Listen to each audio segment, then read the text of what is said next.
काठमाडौँ जिल्लाको दक्षिण क्षेत्रमा रहेको दक्षिणकाली नगरपालिका वडा नम्बर 9 हुडुमा अवस्थित यस श्री निमा पहिल ओर्गेन छेलिङ गन्पामा यही मिति 2080 साल पौष 27 गतेदेखि माघ 27 गतेसम्म नयाँ विद्यार्थी भर्ना खुलेको जानकारी गरिन्छ। भर्ना गर्नको लागि आवश्यक कागजात तथा सामग्रीहरू के चाहिन्छ त भन्दाखेरि भर्ना गर्ने बच्चा कम्तीमा 11 वर्ष पुगेको हुनुपर्नेछ। भर्ना गर्ने बच्चाको आमा बुवाको नागरिकताको फोटोकपी अनिवार्य रूपमा ल्याउनु पर्नेछ।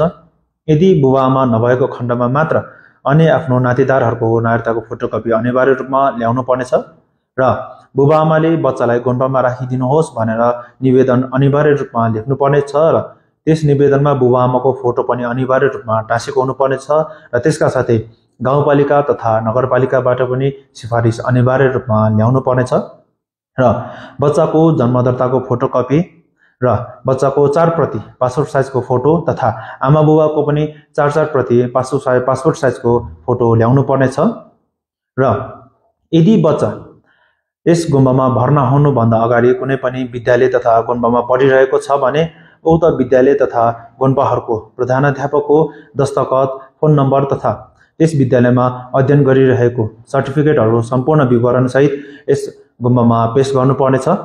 बच्चालाई सुरुमा भर्ना गर्दाखेरि चियापान कार्यक्रम तथा मङ्जा अनिवार्य रूपमा गर्नुपर्नेछ।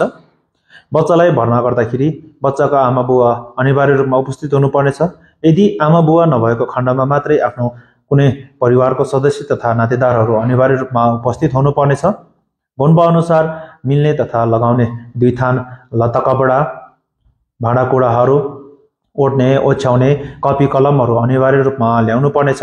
बच्चालाई गुम्बामा भर्ना गर्नुभन्दा अगाडि गुम्बा कार्यालयमा सम्पर्क गरेर मात्र आउनु पर्नेछ।